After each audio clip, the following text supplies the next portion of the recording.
It's Andrew from Aussie Sapphire. Today we're just going to run through some slab saws, or saws from 10" up. We have a few here on display, not all of them, but most that we do carry. We'll start off with 10". A good size saw. This is a Lortone 10" saw, very popular. It has a strong perspex hood. It is optional, although we recommend it's a good idea. So we'll just sit that hood across there for now. It has a sliding vise, also optional. So it's a manual sliding vise. It's also a good idea. You're talking about reasonable size stone when you start talking 10". So you can choose to purchase a machine without the vise, but we recommend it's a good option. This machine's set up with a quality 303 blade. We do recommend using good blades. It does make the cuts straighter, and if you're doing slab work or that afterwards, the better you saw your slab, the easier your next step is. So that's a full stainless steel unit. It's on a powder coated base, a 1/2 horsepower Australian motor. Very good unit. Now the depth of the cut on this saw, around about 3 inches. So 75mm, a little bit over. Good depth of cut. Good sort of a table area. Got 150mm clear there. You've got the same on this side with your vise. A good usable saw, and will last a lifetime. We move on here to a Covington power feed 10" saw. Very popular saw. They've been terrific since we've had them. Again, you've got a heavy perspex hood which comes with the machine. We don't buy the machines without them because it's just a sensible thing to have, really. So the power feed mechanism, again, we'll just look at the cutting depth, same we were just doing that a second ago on the other saw. So slightly more, we've got almost 3.5 inches there on that saw. The vise is adjustable sideways, so you've also got an imperial measure, so you can just adjust your stone across. This is actually the vise assembly in there, so you just clamp the rocks in between the timber there. So that's your vise assembly.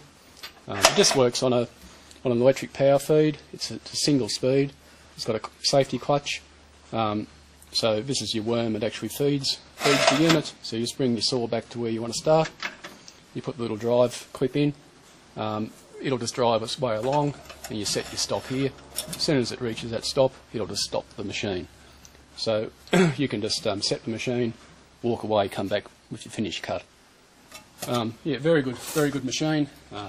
So it's just a step up with that power feed option.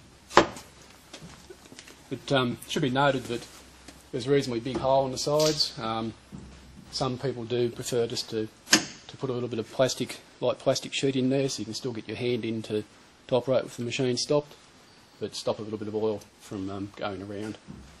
These machines, anything from 10" up, we recommend using oil, especially in these power feed units, because you need to lubricate the drive mechanism as well. It's sensible for 10" and up to be using oil anyway where you can. We'll step along to this another 10" option here. Great glass saw, probably the most popular use for this type of saw. You've got a very big wide working area. You've got it rubber coated so it protects the glass. You've got an extension rack out here, so you can hold bigger pieces of glass. You've got an adjustment in height, so you can adjust that down, up and down. This machine actually will angle as well, so you can angle down into that cut.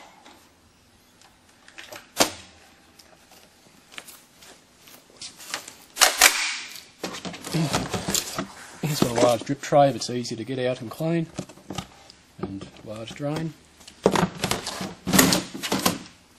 There's it runs a submersible recirculating pump. You can just drop that in the tray. We sort of recommend that you'd be better off to use clean water in the machine. So just drop that into a clean water bucket on the side and just drain your tray underneath from time to time. Good versatile saw. It's on wheels, and yeah, quite affordable. And you can mount vices up on there to use it for rock work as well. Again, you'd use water on that just because of the design of the machine, because you haven't got that automatic drive mechanism. So that's a good unit, especially for glass. We'll come over here to some of the Lortone power feed saws. This is the LS12. This is the baby of the Lortone family in power feed. It's a very good saw. If you can see up in here, that's the clamp arrangement. You've got quite a large area there to clamp your stone. Works on the same type of principle. It's a threaded drive. The power feed motor is at the front of that unit, fully enclosed there. To operate the vise, similar thing. You've got a cross feed there. This is actually your mechanism here, this lever here, that actually connects onto your thread. So it's a simple operation. You mount your stone, come into your working depth, and go from there. The adjustment on the stop for this is just on this little chain here. So you actually just alter your length of your chain to where you want the machine to stop. And when it gets to the end, it'll simply just turn the machine off there. So you've got an extra switch there to turn the machine on and off, but also that switch there that will stop the machine when it gets to the end of its cut. If we look at the cutting depth of this type of machine, we'll swing that pricing. From the bottom of the vise, you're looking at about 4 3/4 inches, almost 5. Has to use oil. If you do use water in those machines, warranty is not applicable because it is too hard on the drive mechanism. There's an option for these, the LS12 and the 14 Panther too, for this alligator jaws, gator jaws as they call them, and they slip onto there. So you can run 2 sets. You can run one at the bottom, one at the top. So if you've got difficult to clamp rocks, that's a good asset. So, safety, fully enclosed. You've got a side inspection window. Good neat unit. We'll just look at the footprint of that. Just around about 500 mils wide. And you've got a fair bit of depth, almost a metre deep. So, good little saw. We go up to the LSS14P Panther. This saw is obviously 14-inch, same sort of design. It's got a little bit faster power feed than the 12-inch unit. So if you're after a little bit more speed, it has got a little bit faster feed rate. We can actually modify that back to the slow feed rate if you're cutting hard rocks all the time. So again, similar thing, you've got adjustable vise. You've got a wider adjustment area on this machine. Again, the gator jaws will fit in. We look at the depth of cut.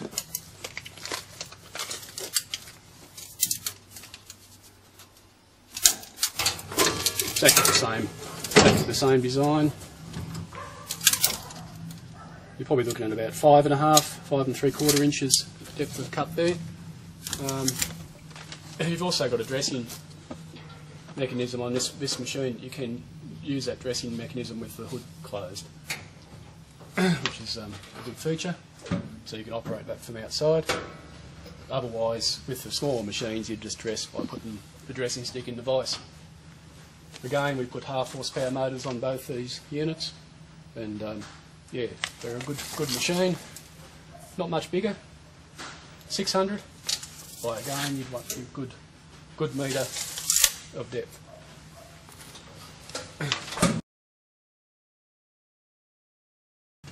Now we'll move on to the 16-inch unit. The 16-inch unit's a Covington Engineering machine again from the USA. Very robust machine, a heavier built machine, slightly heavier built than the Lortone machine.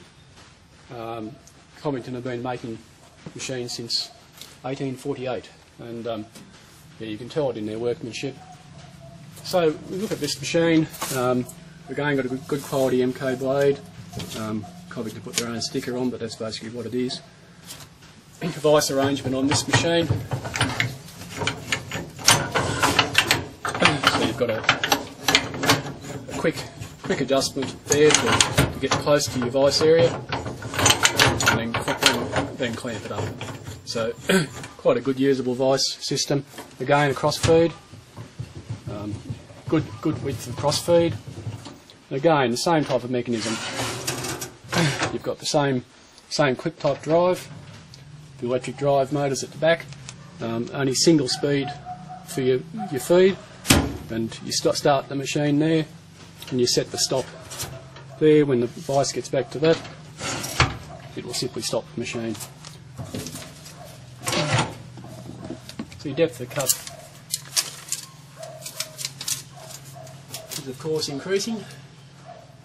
You're up to about 6.5 inches depth of cut, but you have got quite a bit longer area because you can cut right through to there, so around about 12 inches of cut in that direction.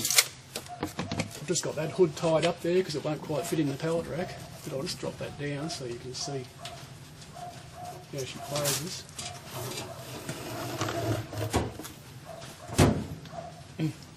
It's also got a handy inspection hole on the top, so this is actually Perspex. It's still got the sealing cover on it, but that's a Perspex hood, so you can just poke your nose in there and just see how it's going. Just cut. The Covington 16 inches also got a drop-in work surface, trim saw sort of table, so simply just put that in the vice, just adjust your vice up. More.